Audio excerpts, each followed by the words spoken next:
এই ফোনটার ডিজাইন হচ্ছে একদম স্লিম। ফোনটার ব্যাক সাইড হচ্ছে সফট ফিনিশড। ফোনটা হাতে নিলে অনেকটা প্রিমিয়াম ফিল দিবে। বিল্ড কোয়ালিটিও মোটামুটি ভালোই। ফোনটার ডিসপ্লেতে থাকছে 6.77 ইঞ্চির বড় ডিসপ্লে। রেজুলেশন হচ্ছে ফুল এইচডি প্লাস। এতে ভিডিও দেখা, গেম খেলা সবকিছুতেই একদম শার্পনেস পাবেন। ফোনটাতে বড় স্ক্রিন দেওয়ার কারণে ভিডিও দেখা বা ব্রাউজিং করা খুবই কমফোর্টেবল লাগবে। কথা বলছিলাম Realme P4X এই ফোনটি নিয়ে। ফোনটাতে আরো কি কি ফিচার থাকছে এবং এর ভালো মন্দ দিকগুলো কি কি এবং বাংলাদেশ প্রাইস কেমন হবে সবকিছু আজকের এই ভিডিওতে আলোচনা করব। তাই কাটকুট না করে সম্পূর্ণ ভিডিওটি কন্টিনিউ করতে থাকুন। আর হ্যাঁ, আপনি যদি আমাদের চ্যানেলে নতুন ভিউয়ার্স হয়ে থাকেন, রিকোয়েস্ট থাকবে চ্যানেলটা সাবস্ক্রাইব করে রাখার। লেটস গো, মূল ভিডিওতে চলে যাই। প্রথমেই কথা বলা যাক ফোনটার ক্যামেরা পারফরম্যান্স কেমন। ক্যামেরার দিক থেকে Realme এই ফোনে দিয়েছে একটি ডুয়াল ক্যামেরা সেটআপ। এই ফোনটার ব্যাক ক্যামেরা হচ্ছে 50 মেগাপিক্সেল এবং ফ্রন্ট ক্যামেরা হচ্ছে 16 মেগাপিক্সেল। 50 মেগাপিক্সেল ক্যামেরা দিয়ে আপনি ভালোই ডিটেল পাবেন। ডে লাইটের ছবিতেও রং সুন্দর আসবে। এই বাজেটে অন্যদিকে 16 মেগাপিক্সেল সেলফি ক্যামেরা যথেষ্ট পরিমাণ ভালো।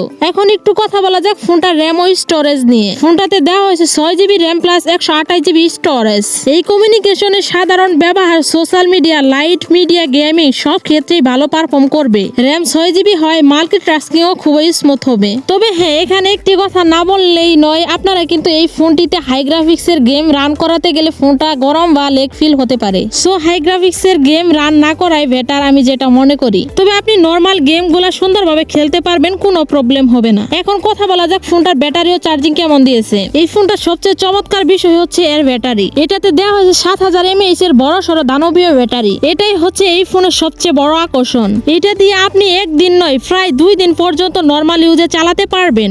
ব্যাটারি ফুরিয়ে যাওয়ার কোনো চিন্তা করতে হবে না। ভিডিও দেখা, সোশ্যাল মিডিয়া, গেমিং করা, এতে কোনো টেনশন করতে হবে না চার্জের। যদিও চার্জিং ওয়ার্ড উল্লেখ করা নেই, তবে 7000 mAh ব্যাটারি মানে লাইফ দানবিক। ফোনটার সফটওয়্যার ও কানেক্টিভিটির কথায় আসলে, ফোনটা চলছে অ্যান্ড্রয়েড সর্বশেষ Realme UI ভার্সনে পাওয়া যেতে পারে। ফোনটাতে ফিঙ্গারপ্রিন্ট, ওয়াইফাই, ব্লুটুথ সব বেসিক ফিচার রয়েছে। আপনি ডেইলি ইউজে এই ফোনটি দিয়ে সকল ধরনের কাজ করতে পারবেন। এখন হয়তোবা আপনাদের মনে একটা প্রশ্ন ঘুরপাক খাচ্ছে যে ফোনটার প্রাইস কত বাংলাদেশে। বাংলাদেশে এই ফোনটার প্রাইস হচ্ছে 20 থেকে 22,000 টাকার মধ্যে। আর হ্যাঁ, এই ফোনটি ইন্ডিয়ায় মাত্রই লঞ্চ হয়েছে, অল্প কিছুদিনের মধ্যে আমাদের বাংলাদেশে চলে আসবে। সো এখন একটু কথা বলা যাক যে ফোনটার ভালো মন্দ দিকগুলো আসলে কি। ভালো দিকগুলো যেমন বড় 6.77 ইঞ্চির ফুল এইচডি প্লাস ডিসপ্লে, শক্তিশালী 7000 mAh এর বড় সড়ো দানবীয় battery, 50 megapixel main camera, 6GB RAM plus 128GB storage. তেমনি ফোনটির কয়েকটি মন্দ দিক যেমন ফোনটার চার্জার আসলে কত ওয়াট সেটা নির্দিষ্টভাবে উল্লেখ করা হয়নি। ফোনটার ডিজাইন প্রিমিয়াম হলেও ব্রেক কিন্তু প্লাস্টিকের।